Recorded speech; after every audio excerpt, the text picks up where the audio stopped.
जब भी हम अपनी NIOS के डैशबोर्ड को लॉगिन करते हैं तो वहां पे इस तरीके का इंटरफेस देखने को मिलता है। जनरली हम इसको स्किप कर जाते हैं या एग्जिट करके हम अपने डैशबोर्ड में लॉगिन कर जाते थे। लेकिन ये है क्या, ये बार बार पॉपअप क्यों होता है, इसका मतलब क्या है? तो स्टूडेंट्स, मैं आपको बताने वाला हूं कि ये जो पॉपअप आपके सामने आ रहा है ये अपार आईडी के लिए आ रहा है।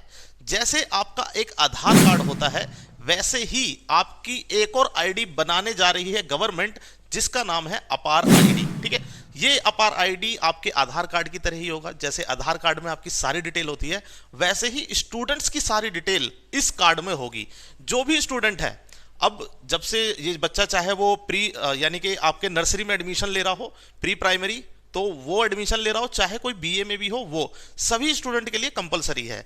अब से गवर्नमेंट क्या करने वाली है कि एक कार्ड इशू कर देगी जिसे अपार कार्ड बोलते हैं। इस कार्ड के माध्यम से आपका सारा का सारा डाटा ट्रैक किया जाएगा, एकेडमिक डाटा, यानी कि आपकी जो एजुकेशन है वो कहाँ से शुरू हुई थी, आप जब आपकी एजुकेशन मतलब आपने 10th कहाँ से करी, आपने 12th कहाँ से करी, आपकी बीए कहाँ से हुई या बीएससी जो भी आप करना चाहते हैं। तो एक स्टूडेंट का पूरा डाटा कलेक्ट करना चाहती है गवर्नमेंट, तो इसलिए एक अपार आईडी बना रही है। और इस आईडी से ना काफ़ी बेनिफिट भी होने वाला है हमें।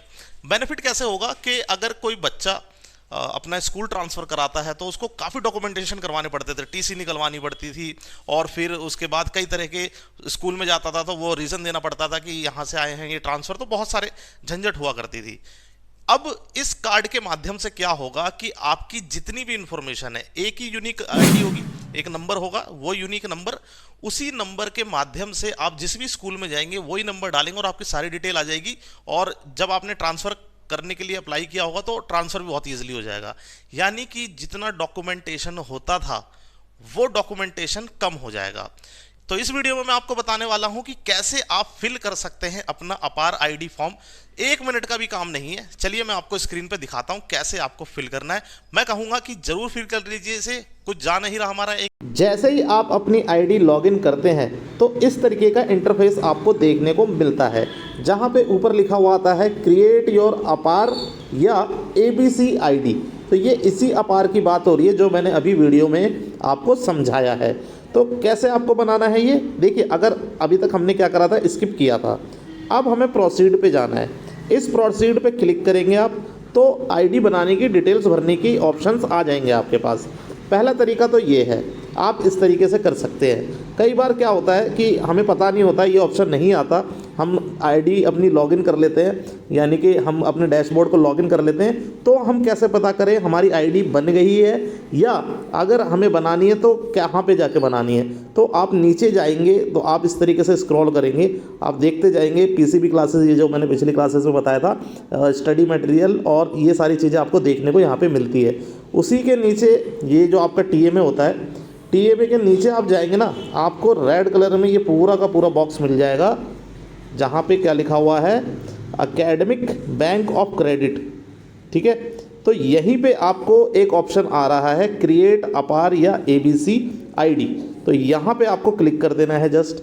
तो इस तरीके का फॉर्म खुल जाता है, आपको फिल करने के लिए मांगता है। तो ये बहुत ही सिंपल फॉर्म है, कुछ भी नहीं है, सिर्फ 2 ही डिटेल आपको डालनी है, बाकी डिटेल ऑटोमेटिक डली हुई आएगी। ठीक है, तो ये 3 डिटेल तो डली आएगी, बच गई ये 2 डिटेल। तो यहाँ पे आपको आपका आधार कार्ड नंबर डालना है और दूसरा जो आधार कार्ड से लिंक है मोबाइल नंबर, वो यहाँ पे डालना है। बस 2 ही चीज़ें आपको डालनी है और आपका अपार आईडी बन के तैयार हो जाता है। अभी मैं आपको दिखाऊंगा जब आप तैयार कर लेंगे तो किस तरीके की आईडी होने वाली है। सिक्योरिटी रीज़न की वजह से मैं बच्चे का आधार कार्ड और मोबाइल नंबर यहाँ पे नहीं डाल रहा हूँ। आपको जस्ट ये 2 चीज़ें डालकर अपनी आईडी क्रिएट कर लेनी है। क्या? एक तो आधार कार्ड और दूसरा मोबाइल नंबर। बस ये 2 चीज़ ही आपको यहाँ पे सबमिट कर देनी है और सबमिट जैसे ही कर देंगे तो ऑटोमेटिकली क्रिएट आपकी आईडी हो जाएगी। आई होप आपको समझ में आया है। चलिए अब मैं दिखा देता हूँ कैसी दिखती है ये आईडी।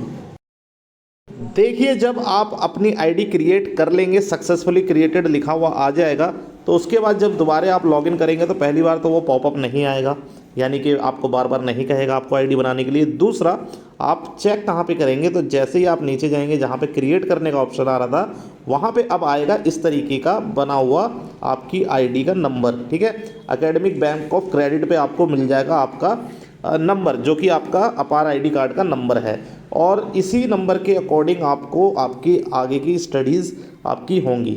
आई होप आपको समझ में आया होगा चेक करने का भी तरीका और प्लस में इसको बनाने का भी तरीका। ठीक है, जैसा कि आपने देखा कि ये आईडी बनाने का प्रोसेस क्या था। प्रोसेस के बाद अब आप सोचेंगे कि आपके घर पे ही आईडी आएगी, तो अभी इसका कोई कंफर्मेशन नहीं है कि ये फिजिकल फॉर्म में कैसे हमें कलेक्ट होगी, यानी कि ये जैसे हम आधार कार्ड होता है हमारा वैसा कैसे मिलेगा। ये अभी फिलहाल नंबर है, नंबर जनरेट होगा, तो नंबर आपको आपके डैशबोर्ड पे दिखा दिया मैंने, यहाँ पे दिख जाएगा। तो वो नंबर आपको रख लेना है कहीं पे लिख के, या आप सेव करके रख लीजिए।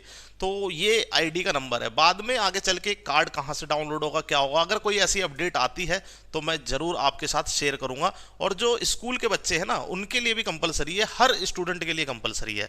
तो आप भी एक स्टूडेंट है, तो इस वजह से आपको भी बनाना कंपलसरी है। आई होप आपको पूरी की पूरी वीडियो समझ में आई होगी। अगर वीडियो अच्छी लगी है तो लाइक करिए और चैनल को सब्सक्राइब जरूर करिए और ज़्यादा से ज़्यादा लोगों के साथ शेयर कीजिए। मैं मिलूंगा नेक्स्ट वीडियो में। Till then bye bye, take care.